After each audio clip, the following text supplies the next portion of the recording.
Acheguemo-nos, portanto, confiadamente junto ao trono da graça, a fim de recebermos misericórdia e acharmos graça para socorro em ocasião oportuna.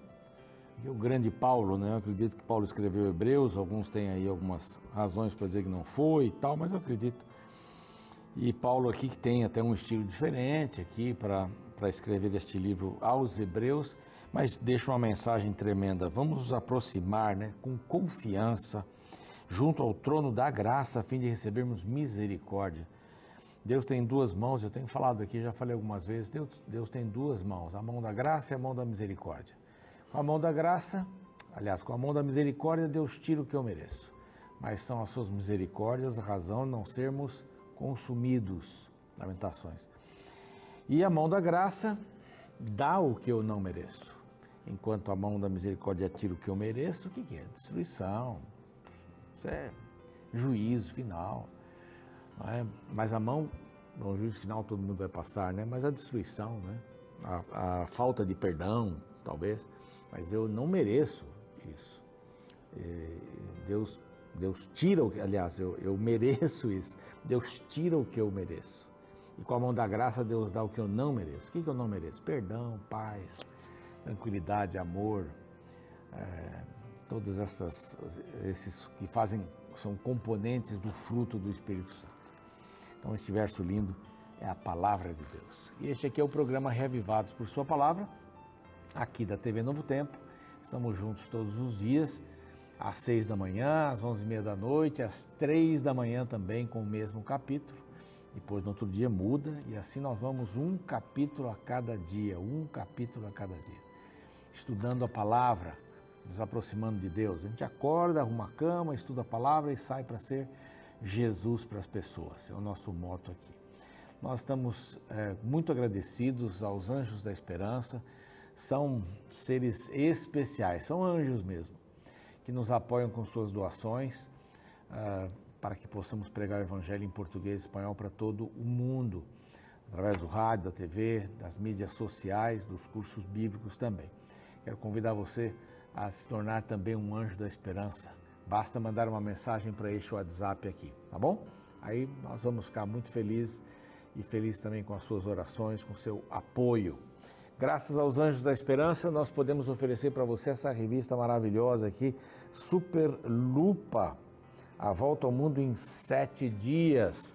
Esses dias eu estava na casa da minha nora, ela é chilena, e na TV Nuevo Tiempo, há um programa que se chama Super Lupa também, em espanhol, né? Em vez de ser 4, são 2 que apresentam, muito interessante, um estudo bem parecido. Tem o IVE também, que é o robozinho aqui, a inteligência artificial. Mas que material extraordinário. Não só o programa, como também a revista, que vai falar sobre criação. É uma revista para crianças. Você pode pedir por este outro. O WhatsApp aqui é diferente dos Anjos da Esperança, tá bom? Nós estamos no YouTube. Você sabe que nós já passamos aí os 500 mil. Acho que a gente deve estar até chegando nos 600, né?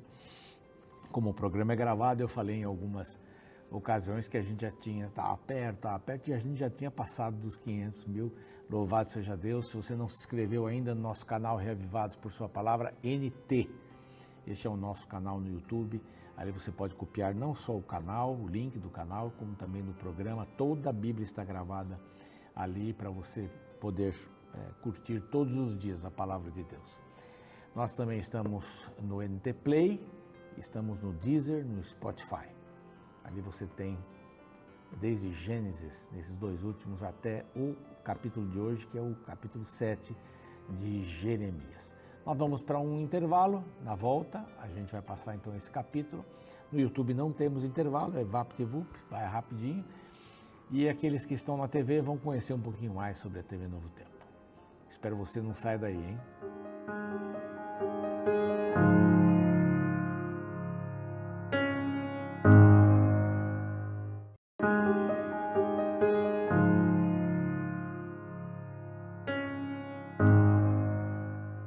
Muito bem, já estamos de volta aqui com o seu programa Reavivados por Sua Palavra.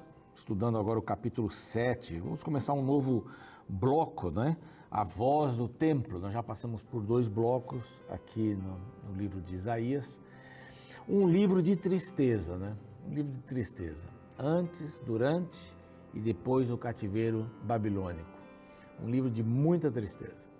Depois algumas palavras bem duras para alguns povos que foram destruídos e que abusaram do povo de Deus também.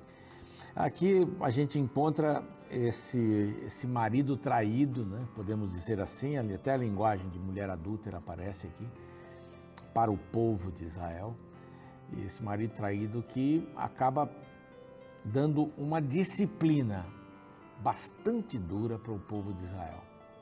O povo de Israel estava no limite, né? Estava no limite, e sei lá se ultrapassou do limite, mas ele estava vivendo um momento muito difícil. Deus fez muitos apelos, desde a saída do Egito.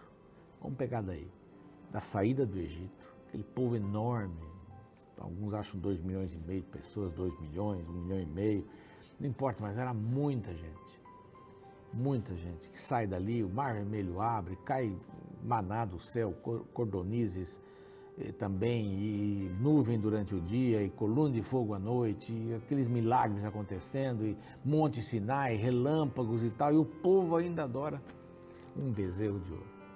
E ainda diz, para mim é uma das frases mais tristes da Bíblia, quando eles adoram um bezerro de ouro lá no Sinai, eles dizem assim: este é o Deus que nos tirou do Egito. Um absurdo, um absurdo. Um verdadeiro absurdo. Mas a gente não é muito diferente. Passou a dor de barriga, a gente é capaz de esquecer de Deus. E dor de barriga eu ponho entre aspas aqui. Passou o problema, parece que a gente não precisa mais de Deus e vai segue a vida normal. A gente também é assim. Eles precisavam de Deus e tal, e acabaram saindo. Depois de uma hora disseram até para Moisés: não, deixa quieto, nós queremos ficar aqui, está tudo bem. Estavam adorando as centenas de deuses do Egito. E as pragas, como eu já falei aqui em outros programas, as pragas foram dadas também para o povo de Israel, porque eles precisavam desacreditar nos deuses do Egito, que não são nada, absolutamente não são nada. E aí nessa jornada toda, obedecem, desobedecem. Deus disse: não se case com ninguém aí de Canaã, não é para se casar. Eles vão trazer os deuses deles para dentro de casa, vão trazer. E como a mulher tem uma parte muito importante na educação dos filhos, ela vai trazer os deuses, vai ensinar para os filhos, eles vão ficar filhos fracos espiritualmente, e vão se casar com outros, e aí vai enfraquecer, e foi o que aconteceu. Em vez de eles destruírem os povos que já estavam julgados por Deus ali, era o juízo retributivo, não é? Ponto final, passa a régua, conta feita. Eles não destruíram, eles começaram a pegar esse povo para ser escravos. Aí tinha umas meninas bonitas, tinha uns rapazes bonitos, e a coisa começou daí para frente. E os deuses começaram a entrar entre as pessoas de Israel. E aí foi, desde aí, essa confusão toda. Eles começaram a adorar Deus, e aqui a gente vai ver, né, já viu alguma coisa, mas esse agora aqui é a voz do templo, é um sermão de Jeremias. Jeremias é chamado profeta chorão porque ele chora no meio do sermão, porque a destruição era iminente. Deus faz várias promessas, que olha, vocês não endireitaram, ok, então agora não tem mais jeito, vocês vão para o cantinho da disciplina. Vem do norte vem aí a força. Babilônia, que tinha quase sido dominada pela Síria, acabou erguendo a cabeça, se tornou um grande reino. A Síria foi subjugada, o Egito era subjugado, todo mundo. Babilônia era o maior reino daquela época, briguento, conquistador, e aí por diante, né? No começo aqui do livro você vê que ele fala do norte, vem do norte, norte de Dan, que é a divisa lá em cima, do norte, vem do norte, depois ele fala Babilônia. E aí vai aumentando aí o conhecimento. Então é antes, durante e depois do cativeiro que Jeremias escreve. E aqui nós vamos ver a voz do templo, é do capítulo 7 ao capítulo 10, é a voz do templo. São várias mensagens que Deus pediu para Jeremias dar, e essa especificamente quando o povo estava lá entrando ou saindo do templo. Jeremias era um camarada novo, ele não era muito velho, um velhinho Jeremias aqui. Era um camarada novo. E ele se dispôs, ele disse que parecia uma criança. Não, eu não consigo. Deus falou, não, toco na sua boca, vai lá, fale por mim. O profeta, a boca de Deus, Nabi, a palavra hebraica. Então aqui a gente vai ver, dentro desse tópico, a voz do templo, do 7 ao 10, a gente vai ver falsa adoração, a gente vai ver, tá aqui, não posso pular nenhuma aqui, a Bíblia está muito escrita, falsa adoração, aí vamos para outra página, falsos profetas, depois a falsa confiança, aqui, isso vai entrar no capítulo 9, e no capítulo 10, falsos deuses contra o verdadeiro Deus vivo. Falso Deus contra o verdadeiro Deus vivo não é nada, né? Porque não existe, os falsos deuses não existem. Mas no capítulo 7 a gente encontra que o templo não protegia as pessoas. Eles tinham essa ideia, que o templo não protegia. Então nós dividimos essa parte aqui, parte 1, falsa adoração, em alguns níveis aqui. Primeiro, de nada adianta a sua adoração. Por quê? Porque ela é falsa. Vai dizer assim, sua adoração, povo de Judá, não adianta, porque ela é falsa. Vocês ficam dizendo aqui no verso 4, né? Não confies em palavras falsas, dizendo, templo do Senhor, templo do Senhor, templo do Senhor. Esse é o templo do Senhor, nós estamos aqui, vamos traduzir, na igreja, estamos protegidos pela igreja, protegidos lá. O que eles deviam dizer não é o templo do Senhor, mas é o Senhor do templo. Quem precisa ser adorado é o Senhor do templo. Pouco a pouco a gente pode transformar os emblemas em elementos sagrados. Por exemplo, na Santa Ceia tem o pão sem fermento, o vinho sem fermento, que é o suco de uva, o lava-pés. Agora, você pode transformar essas coisas em coisas sagradas. Elas não são coisas sagradas, elas são coisas consagradas. Aquele elemento, aquele pão, não deve ser adorado. Não deve ser adorado. E também ele não tem um poder especial que vai fazer você virar uma pessoa boa. Não, é um símbolo. A igreja não é um ambiente sagrado. Olha o que eu estou falando aqui, hein? Teve gente que eu já vi e torceu o nariz. Mas não é, escuta o que eu vou dizer, não é um ambiente sagrado, é um ambiente consagrado. É diferente. Lá onde se prega, lá o púlpito, as cadeiras lá na frente ou embaixo, aqueles elementos, eles foram consagrados ao Senhor. Então o que isso quer dizer? Esse daqui é o lugar, não é a igreja, falando de igreja, esse é o lugar onde a gente vai ajudar a salvar pessoas, onde nós vamos ser instrumentos de Deus. Não tem Shekinah, não tem lugar santo, santíssimo, não tem isso. Nossa igreja não tem isso. Não precisa colocar lá o castiçal, não precisa colocar os pães da proposição, né? Não precisa entrar com aquele kipar, não precisa entrar com uma estola lá que eu esqueci o nome, não precisa entrar com nada disso. Por quê? Porque não tem sentido. Essas coisas tinham sentido para apontar Jesus. Jesus veio e acabou. Você não vai adorar o Cordeiro, você tem que adorar quem ele representa, Deus. Não vai se ajoelhar diante do Cordeiro, aqui está o meu Salvador, não vai fazer nada disso. Então, algumas coisas importantes. Palavra que da parte do Senhor foi dita a Jeremias, põe-te na porta da casa do Senhor e proclama, ouvi a palavra do Senhor, todos de Judá, vós os que entrais por estas portas para adorar ao Senhor, de nada adianta a sua adoração. Vai do 1 ao 15 aqui. Nada adianta, por quê? Porque vocês estão fazendo coisas equivocadas. Olha aqui que ele diz, emendai os vossos caminhos e as vossas obras, e eu vos farei habitar nesse lugar. Não confie nas palavras falsas, templo do Senhor, não é o templo, é o Senhor do templo. Aqui quando ele diz assim, emendai os vossos caminhos, é uma questão de relação pessoal, não é o lugar onde você está, é quem você é. E o que lhe move, isso que é importante na vida espiritual, isso que Jeremias está falando aqui. Diz assim, vocês querem viver a religião? Então pratique a justiça. Olha aí o verso 5. Pratique a justiça. Não oprima o estrangeiro, o órfão, a viúva. não derrame sangue inocente, não ande após outros deuses, e eu vos farei habitar nesse lugar. Aí você vai entender. Não adianta eu vestir a roupa de igreja e ir para a igreja e só naquele momento estou na igreja, às vezes nem estou lá. Não adianta. Então, de nada adianta a adoração. A partir do verso 15, de nada adianta as suas orações. E aí quando Deus fala assim, tu não intercedas por esse povo, hein? Esse povo aqui é terrível, é um povo mentiroso. Olha aqui, ó, verso 9.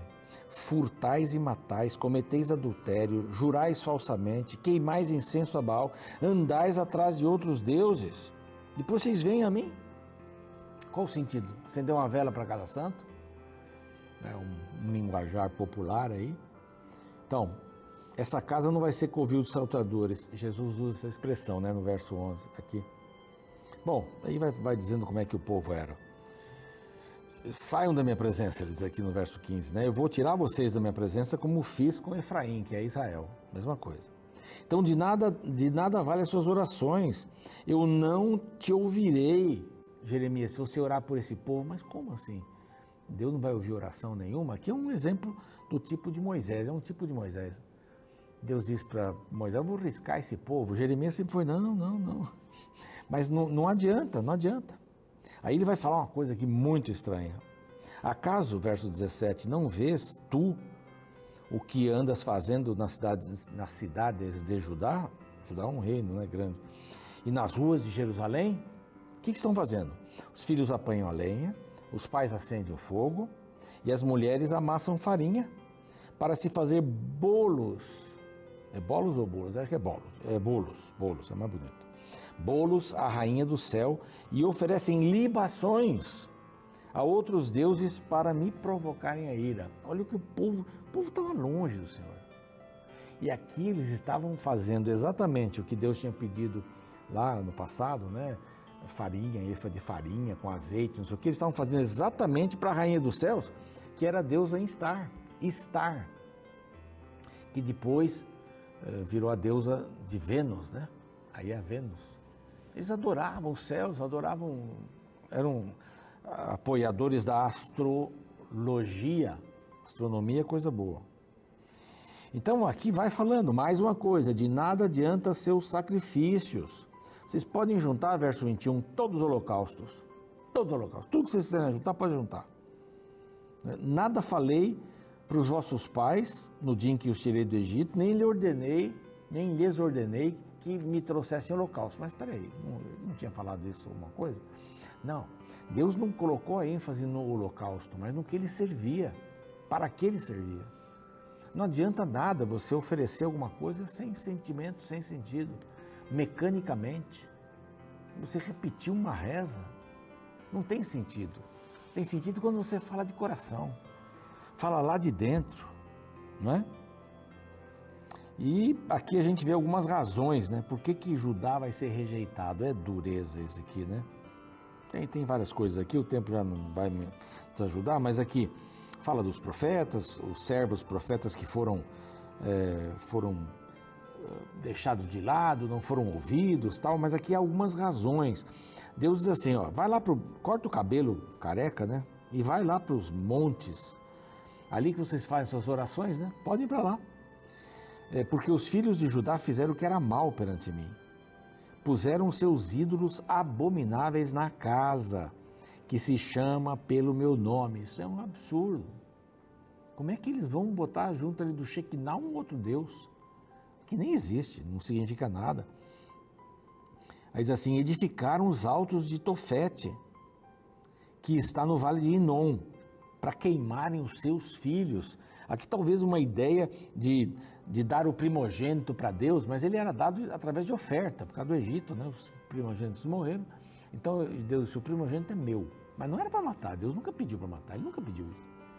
Eles levavam e matavam numa grade, assim, numa grelha, deixavam lá a criancinha morrendo, queimada. Aí Deus até fala mais para frente ali que não vai se chamar, aqui embaixo, né? Fala que vai se chamar Vale da Matança e o Vale de Inom, onde eles colocavam lixo, onde eles queimavam lixo. Os cadáveres deste povo servirão de pasto para as aves do céu. Farei cessar nas cidades de Judá, nas ruas de Jerusalém, a voz de folguedo, de alegria, a voz do noivo, da noiva, porque a terra se tornará em desolação. Vai ter uma consequência terrível isso. Vocês vão atrás de falsa adoração? Vocês estão ali me adorando, mas já lá na esquina antes adoraram lá uma porção de Deus, acendendo uma vela para cada Deus? Que história é essa? Então já chegou no limite. A gente vai ver o 8, na realidade esse pedaço aqui vai até o 8:3, né? Depois a gente vai ver esse pedaço aqui. Mas amanhã, mas era incrível, nós não somos diferentes. Nós podemos num segundo mudar a nossa estrutura e adorar outro Deus. Mesmo adorando, entre aspas, a Deus, Javé. Você entende isso? Que é um perigo para a gente, se a gente não ler a Bíblia todos os dias, não orar a Deus todos os dias, não buscar a Deus todos os dias, fatalmente nós vamos colocando outros deuses em nossa vida. Eu quero orar agora por você e por mim, para que tenhamos sempre a presença de Deus. Pai amado, nós queremos te agradecer pela força espiritual que a tua palavra nos dá.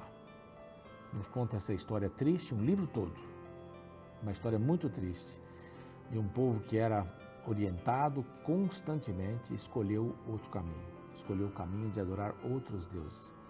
Que não caiamos neste mesmo erro, possamos olhar para Deus e adorá-lo, em espírito e em verdade, em nome de Jesus. Amém. O programa segue, a gente fica por aqui, até amanhã, capítulo 8.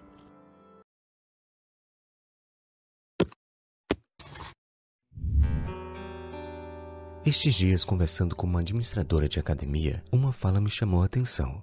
Ela disse que quase 30% das pessoas que pagam e têm um nome no cadastro não frequentam o lugar. Interessante pensar que apenas ter um nome em uma instituição não significa que você está usufruindo dos benefícios que ela oferece. Essa verdade incômoda me faz pensar no perigo que uma boa porcentagem de cristãos pode carregar ao confundir igrejesmo com cristianismo. Quantos têm um nome na lista de membros de uma igreja, sem necessariamente viver os valores que ela ensina? Afinal, ser cristão não é fazer parte de um lugar, mas fazer parte de uma pessoa. Não é ter uma relação institucional, mas uma pessoa. Assim como estar dentro de um hospital não significa que você está saudável, da mesma forma, estar dentro de uma igreja não significa estar salvo. Estas reflexões nos ajudam a entender um problema apresentado no capítulo 7 do livro de Jeremias. Esta sessão nos lembra que naquela época havia um sentimento quase que místico em relação ao templo onde os rituais religiosos eram realizados. Muitos achavam que, porque tinha um templo, a cidade nunca seria invadida por inimigos. Ouça, porém, o que falou Jeremias a eles a partir do verso 3. Assim diz o Senhor dos Exércitos, o Deus de Israel: emendai os vossos caminhos e a vossa obra, e eu vos farei habitar neste lugar. Não confieis em palavras falsas, dizendo: Templo do Senhor, templo do Senhor, templo do Senhor é este. O que o texto está revelando é que os religiosos do tempo de Jeremias achavam que bastava ter a construção de um lugar sagrado para ter a bênção e a proteção de Deus. Mas eles estavam enganados. Não adiantava ter um lugar sagrado se a vida de quem o frequentava não era santa. Por isso que a partir do verso 9, as palavras do profeta são mais incisivas. Que é isto? Furtais e matais, cometeis adultério e jurais falsamente, queimais incenso a Baal e andais após outros deuses que não conheceis, e depois vindes e vos pondes diante de mim nesta casa que se chama pelo meu nome, e dizeis: estamos salvos. Sim, só para continuardes a praticar estas abominações. Será esta a casa que se chama pelo meu nome um covil de salteadores aos vossos olhos? Eis que eu mesmo vi isto, diz o Senhor. Estes versos mostram que para Deus, o mais importante não era o que os seus seguidores faziam dentro do templo, mas a vida do povo fora dele. Isso porque durante os rituais religiosos era fácil estar bem vestido e se comportar bem. Porém, a grande questão era quando o culto terminava e todos precisavam voltar para a vida cotidiana. Longe do auditório do templo, muitos viviam de forma contrária ao que cantavam e pregavam nos rituais religiosos. O mesmo alerta serve para nós também. Estar na igreja não é o mesmo que estar com Cristo. É necessário uma vida de adoração que ultrapasse os limites das paredes do templo. É preciso agir como cristão, mesmo depois que o culto termina.